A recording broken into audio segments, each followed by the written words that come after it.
사람들은 누구나 복받기를 원합니다.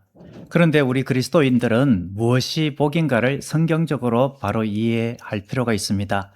하나님을 믿지 않는 사람들은 이 땅에서 잘 되는 것을 복의 전부라고 여깁니다.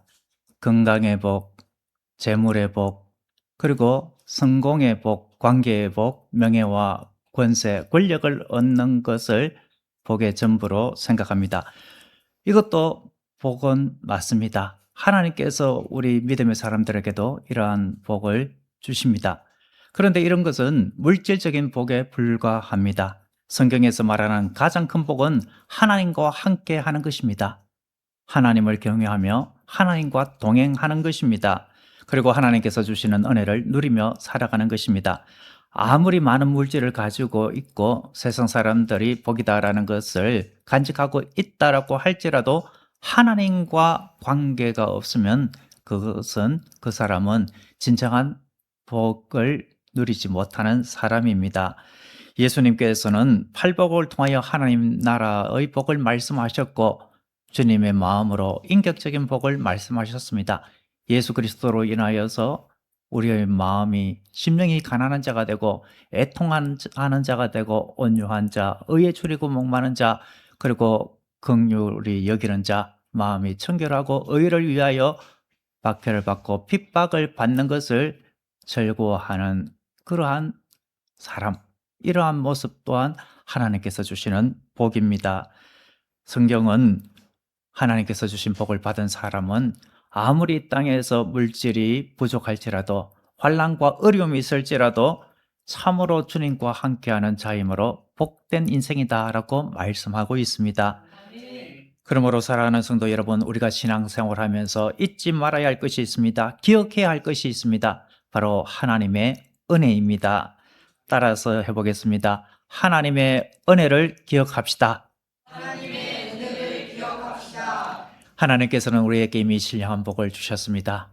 우리로 하여금 하나님의 자녀가 되게 해주셨고 영원한 하나님의 나라를 선물로 주셨습니다. 우리는 하나님 나라 백성이 되었습니다. 이보다 더 큰 복은 없습니다. 또한 하나님께서는 이 땅에서도 우리에게 충만한 복을 내려주시기를 원하십니다. 그런데 이 땅에서의 지복, 하나님께서 주시는 기름진 복을 받아 누리기 위하여서 우리가 애쓰고 힘써야 할 부분이 있습니다. 최선을 다하여서 우리가 살아가야 하는데 그것보다도 더 중요한 것이 있습니다. 각자의 자리에서 최선을 다하는 것보다 먼저 해야 할 일이 바로 하나님의 은혜를 기억하는 것입니다. 하나님의 은혜를 기억하라고 이스라엘 백성들이 가나안 땅에 들어가기 직전에 모세를 통하여 출애굽 2세들에게 당부한 내용이 오늘 우리가 읽은 본문입니다. 11절 말씀 같이 한 목소리로 읽어보겠습니다. 시작. 내가 오늘 내게 명하는 여호와의 명령과 법도와 규례를 지키지 아니하고 내 하나님 여호와를 잊어버리지 않도록 상갈지어다. 내 하나님 여호와를 잊어버리지 않도록 상갈지어다. 다시 말하면 하나님의 은혜를 기억하라는 말씀입니다. 하나님의 은혜를 기억하면서 최선을 다하는 사람과 하나님의 은혜를 잊어버리고 최선을 다하는 사람, 그 사람은 삶의 방향이 달라집니다. 그리고 그 결과도 달라집니다. 하나님 앞에 설 때 평가도 완전히 달라집니다. 신명기의 중요한 메시지가 무엇입니까? 하나님께서 과거에 행한 그 모든 하나님의 은총을 기억하고 오늘 현재 순종하며 살아가라. 그리할 때 하나님께서 약속하신 신명기 28장에 이 땅에 기름진 복을 주신다는 것입니다. 신명기 28장에 여러 가지 수많은 복이 나오죠. 그것은 물질적인 복에 해당합니다. 성읍에서도 복을 받고 들에서도 복을 받고 들어와도 복을 받고 나가도 복을 받고 손으로 하는 모든 일에 복을 주신다라고 말씀하고 있습니다. 하나님께서 주시는 여러 가지 복 중에서 이 세상을 살아갈 때 필요한 것이 물질입니다. 물질을 주실 때에 또 우리에게 하나님께서 여러 방면으로 성공적인 삶을 살아가게 하실 때에 하나님 앞에 더욱 귀하게 쓰임받을 수 있습니다. 그런데 이렇게 하나님께 귀하게 쓰임받고 많은 영향력을 끼칠 수 있는 기름진 복을 받아 누릴 수 있는 비결은 단 하나, 하나님의 은혜를 기억하며 말씀에 순종하는 것입니다. 오늘은 맥주 감사 주일입니다. 구약시대 이스라엘 백성들은 하나님의 명령에 따라 맥주절을 지켰습니다. 하나님께서 비를 주시고 햇볕을 공급하시고 하나님께서 곡식을 잘 자라게 하여 주셨고 하나님께서 대적으로부터도 지켜주셔서 주신 그 소출을 가지고 감사의 고백하며 찬양하며 첫 열매를 하나님 앞에 올려드린 것입니다. 그런데 오늘날 한국교회에서 맥주절을 지키고 있습니다. 한국교회에서 맥주 감사절을 지키는 이유가 무엇입니까? 오늘날은 농경사회도 아닙니다. 구약시대도 아니고 신약시대입니다. 그런데 우리가 맥주절을 지키는 이유는 바로 하나님의 은혜를 기억하기 위해서입니다. 상반기 때 베풀어 주신 하나님의 은혜를 기억하고 하반기 7월부터 12월까지도 하나님께서 베풀어 주실 은혜를 믿음으로 바라보면서 미리 감사하면서 주님 앞에 나아가도록 하기 위함입니다. 그래서 주님과 늘 동행하는 삶을 살아갈 수 있도록 돕는 차원에서 맥주 감사절을 신약시대 지금 이 현대사회에서도 한국교회가 지키고 있습니다. 결국 맥주 감사절은 하나님의 은혜를 기억하는 날입니다. 그렇다면 우리가 기억해야 할 하나님의 은혜는 본문을 통하여서 무엇이겠습니까? 먼저 구원의 은혜입니다. 한번 따라서 해보겠습니다. 구원의 은혜를 기억합시다. 구원의 은혜를 기억합시다. 14절 하반절 말씀입니다. 너를 애굽 땅 종되었던 집에서 이끌어 내시고, 누가 이끌어 내셨다고요? 여호와 하나님의 능력으로 애굽에서 구출시켜 주셨다는 것입니다. 이스라엘 백성들 스스로의 힘으로는 그곳에서 탈출할 수 없었습니다. 탈출은 스스로의 힘으로 빠져나오는 것이죠. 구출은 누군가에 의하여서 건짐을 받는 것입니다. 하나님의 전능하신 능력으로 애굽의 종살이에서 자유함을 얻었습니다. 우리도 마찬가지입니다. 죄와 사망의 권세, 우리의 힘으로는 도저히 빠져나올 수 없는 종살이, 죄와 사망의 종노릇에서 하나님의 능력으로, 하나님의 은총으로, 예수 그리스도의 십자가의 보혈로 우리는 자유함을 얻었습니다. 하나님의 자녀가 되었고 영원한 하나님의 나라 백성이 되었습니다. 그러므로 맥주 감사절에 우리가 잊지 않고 기억해야 할 하나님의 은혜, 첫 번째는 무엇보다도 구원의 은혜입니다. 구원의 은혜를 마음속에 간직하고 구원의 확신을 가지며 살아가는 사람은 어떠한 어려움이 있어도 흔들리지 않는 줄로 믿습니다. 물질적으로 어려움이 있을 수가 있습니다. 관계적으로 어려움이 있고 건강에, 환경에 어려움이 있을 수 있습니다. 그러나 구원의 은혜를 생각하면 나는 영원한 하나님의 나라에서 영원히 살게 된다. 이것을 생각하면 지금 내가 시한부 인생으로 이제 며칠밖에 남지 않았다라고 할지라도 감사할 수 있는 줄로 믿습니다. 하나님께서 내게 이미 가장 귀하고 큰 복을 주셨기 때문입니다. 이번 한 주간 의정부 지부 우리 CCC 국내 단기 선교팀과 함께 전도를 했죠. 전도를 우리 학생들 얼마나 열심히 하는지 모릅니다. 어제는 또 마지막 날이어서 원래 주어진 그 약속된 시간보다 1시간 더 하면 안 됩니까? 이렇게 하면서 가가호 오후에는 우편함에 또 지나는 분이 있으면은 물티슈 전도지를 나눠주면서 전도를 했는데 제가 그림 그리를 보니까 어제 오전에는 사거리에서 이렇게 버스킹 하면서 지나가는 사람들에게 복음을 전하했는데 오후에 그렇게 돌아다니는 것까지 해보니까 한 16,000보를 걸었더라고요. 열심히 걸었던 것도 걸었지만 우리 학생들이 보니까 1,500명 이상의 1,500명 정도의 세대에 이렇게 다 전도지 물티슈를 넣었던 것 같습니다. 이런 열심을 생각하며 제 마음속에 했던 생각이 있었습니다. 하나님께서 하나님의 열심으로 이것보다는 이루 말할 수도 없는 고통과 그 뼈를 깎는 정도가 아니라 독생자를 죽음에 내어놓는 그 고귀한 희생으로 나를 구원해 주셨구나. 이 하나님의 열심이 나를 살려주셨구나. 이 생각을 하면서 너무나도 감사한 마음이 들었습니다.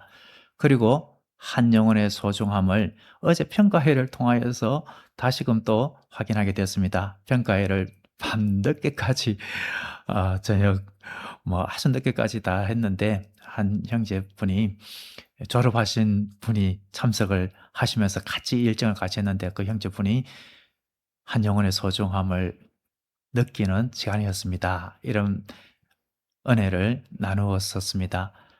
그런 것들을 생각하며 그래 한 영혼이 얼마나 소중한가. 나 하나를 살리기 위하여서 예수님께서 하늘 영광 보좌 버리시고 이 땅에 오셔서 십자가를 지셨는데 주변에 주님을 모르는 한 영혼, 우리 주변에 지금 죽어가는 한 영혼, 이 영혼들이 얼마나 귀한가. 이것을 생각하며 주님의 열심으로 더욱 복음 전파의 사명을 감당해야 하겠다. 이런 결단을 다시금 새롭게 하게 되었습니다. 또 기억해야 할 하나님의 은혜는 무엇입니까? 보호하심의 은혜입니다. 따라서 해보겠습니다. 보호하심의 은혜를 기억합시다. 보호하심의 은혜를 기억합시다. 15절 너를 인도하여 그 광대하고 위험한 광야 곧 불뱀과 정갈이 있고 물이 없는 간조한 땅을 지나게 하셨으며, 광야는 사람이 살기 힘든 곳입니다. 불뱀이 있고 맹수가 있는 곳입니다. 하나님께서 그 광야의 길을 지켜 보호하여 주셨습니다. 맹수로부터도 정갈로부터도 지켜 보호하여 주셨습니다. 낮에는 그 뜨거운 햇볕으로부터 구름 기둥을 통하여서 보호하여 주셨습니다. 밤에는 동사할 수도 있었지만 하나님께서 불기둥으로 그들을 보호하여 주셨습니다. 대적들로부터도 보호하여 주셨습니다.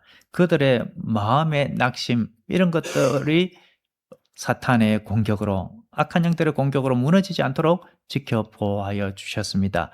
하나님께서 가나안 땅에 가는 그날까지 그들을 보호하여 주셨습니다. 하나님은 우리에게도 이러한 보호의 은총을 함께 해주십니다. 이스라엘 백성들의 광야 생활은 오늘날 우리로 치면 교회 생활입니다. 이 세상은 애굽이요, 교회는 광야 생활로 비유적으로 상징적으로 말할 수 있습니다. 우리는 영원한 본향 가나안 땅을 향하여 걸어가고 있습니다. 이 광야 인생길에 여러 가지 어려움이 있을 수 있습니다. 그러한 어려움을 우리가 만날 때에 우리는 하나님의 보호하심을 신뢰해야겠습니다. 지금 이 형편 가운데서도 하나님께서 나를 보호하여 주신다, 이 사실을 믿는 사람은 낙심하지 않습니다. 환경보다 크신 하나님을 바라보며 끝까지 하나님을 신뢰하며 살아가게 됩니다. 마지막으로 기억해야 할 은혜는 공급하심의 은혜입니다. 따라해 보겠습니다. 공급하심의 은혜를 기억합시다. 공급하심의 은혜를 기억합시다. 15절 하반절에 보면은 물이 없는 메마른 광야가 나오죠. 그런데 물이 없는 그 메마른 광야인데 반석을 명하여서 하나님께서 물을 내게 해주셨습니다. 16절을 보면 하나님께서 하늘에 신령한 양식, 생명의 양식 만나를 공급하여 주셨습니다. 육의 양식이지만 하나님께서 주신 신령한 은혜이죠.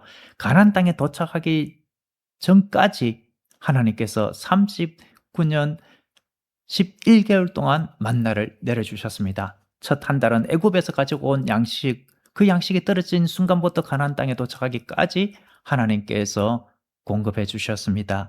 하나님께서 그것만 공급해 주신 것이 아니죠. 의복도 공급해 주셨습니다. 발이 부르트지 아니하고 의복이 헤어지지 아니하도록 하나님께서 광야 40년 인생길을 공급하여 주셨습니다. 우리에게도 하나님의 공급하여 주시는 은혜로 우리가 지금 살아가고 있는 줄로 믿습니다. 그런데 우리가 명심해야 할 것이 있습니다. 바로 17절 말씀입니다. 17절 같이 한번 읽겠습니다. 그러나 내가 마음에 이르기를 내 능력과 내 손의 힘으로 내가 이 재물을 얻었다 말할 것이라. 하나님은 이스라엘 백성들이 가나안 땅에 들어가서 소와 양이 번성하고 그리고 은금이 정식되고 증가되고 모든 소유가 풍성할 때에 이런 교만한 마음이 들 것을 우려했습니다. 어떤 교만한 마음입니까? 내 능력과 내 손의 힘으로 이 재물을 얻었다. 자기들이 열심히 노력해서 얻은 것으로만 생각하는 우려, 그 염려스러운 마음으로 하나님께서 모세를 통하여서 사전에 경고하고 마음을 단단히 잡도록 말씀하신 것입니다. 우리도 그럴 수 있습니다. 하나님께서 공급하여 주신 모든 은혜인데 내가 열심히 했기 때문에, 내가 아침부터 밤늦게까지 다른 누구 못지않게 피땀 흘려서 노력했기 때문에 이 결과물을 얻었다, 내 능력으로 얻었다, 내 실력으로 여기까지 왔다, 이것은 나의 오직 피와 땀과 눈물의 결과물이다. 완전히 틀린 것은 아니지만 근본적으로 틀렸습니다.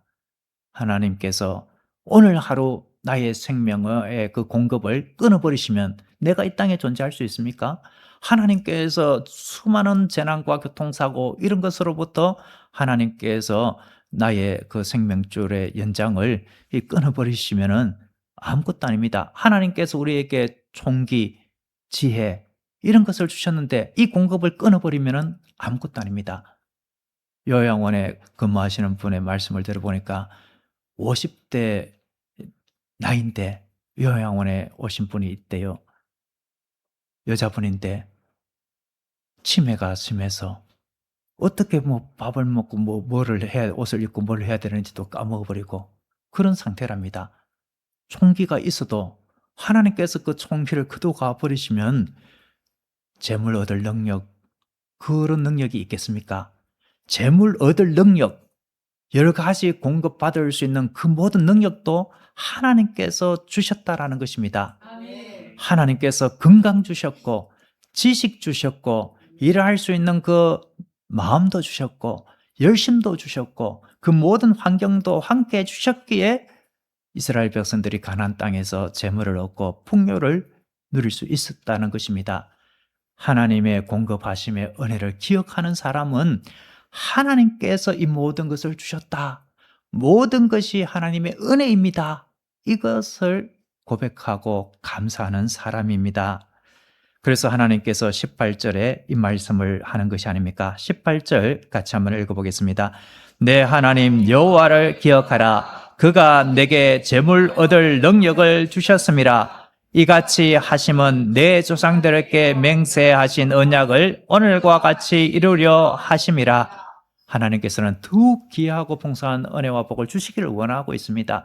신명기 28장에 그 지복을 주시기를 원합니다. 그런데 그 복을 얻으려고 하면 내 힘과 능력이 아니다, 하나님께서 재물 얻을 능력도 주셨다, 모든 것이 하나님께서 공급해 주신 은혜이다, 이것을 기억하라는 것입니다. 건강도, 일할 수 있는 힘도, 지혜도, 기회도 하나님께서 주셨습니다. 만날 사람도 하나님께서 만나게 해주셨습니다. 직장도, 사업도, 가정도, 모든 기회도 하나님께서 허락하신 것, 하나님의 공급하심의 은혜로 살아가고 있습니다. 그러므로 하나님께서 나에게 모든 것을 공급해 주셨다, 이것을 잊지 않고 살아가야 하겠습니다. 이것을 기억할 때 환경적으로 결핍이 있고 부족함이 있을 때라도 하나님께서 공급해 주신다, 이것을 신뢰하게 됩니다. 엘리야 선지자를 하나님께서 먹여주셨는데 무엇으로 먹여주셨습니까? 까마귀를 통하여서도 물과 고기를 주님께서 주시었고, 가난한 과부를 통하여서도 하나님께서 공급해 주셨습니다. 하나님께서 공급해 주시는 하나님이시다, 이것을 신뢰하며 나아갈 때에 우리에게도 이러한 하나님의 공급하심의 은총이 늘 함께 할 줄로 믿습니다. 말씀을 맺습니다. 사랑하는 성도 여러분, 우리는 감사할 일이 있을 때만 감사하는 사람들이 아닙니다. 감사는 상황에서 나오는 것이 아닙니다. 은혜를 기억하는 마음에서 나오는 것입니다. 맥주 감사절에 우리가 기억해야 할 하나님의 은혜는 무엇보다 구원의 은혜입니다. 구원의 은혜를 기억합시다. 그리고 보호하심의 은혜를 기억합시다. 공급하심의 은혜를 기억합시다. 은혜를 기억하는 사람에게 감사가 회복됩니다. 감사가 회복된 사람에게 기쁨이 회복됩니다. 기쁨이 회복된 사람은 어떤 환경에서도 하나님을 신뢰하며 살아갈 수 있습니다.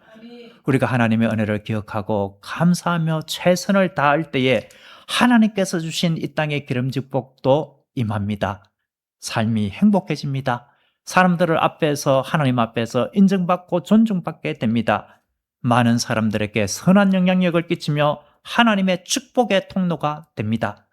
이러한 모든 복은 하나님의 은혜를 기억함에 있습니다. 기도하겠습니다. 오늘도 말씀을 통하여 하나님의 크신 은혜를 다시 기억하게 하시니 감사합니다. 오 하나님, 주님의 크신 은혜와 지금까지 지켜주시고 공급하여 주신 은혜를 잊지 않게 하여 주시옵소서. 교만하지 않게 하시고 모든 것이 하나님의 은혜임을 고백하며 살아가게 하옵소서. 상반기에도 함께해 주신 하나님의 그 모든 은총을 기억하며 하반기에도 함께해 주실 것을 믿음으로 바라보며 하나님만 의지하며 감사와 순종의 삶을 살아가게 하옵소서. 이 모든 말씀 예수 그리스도의 이름으로 감사하며 기도드립니다. 아멘.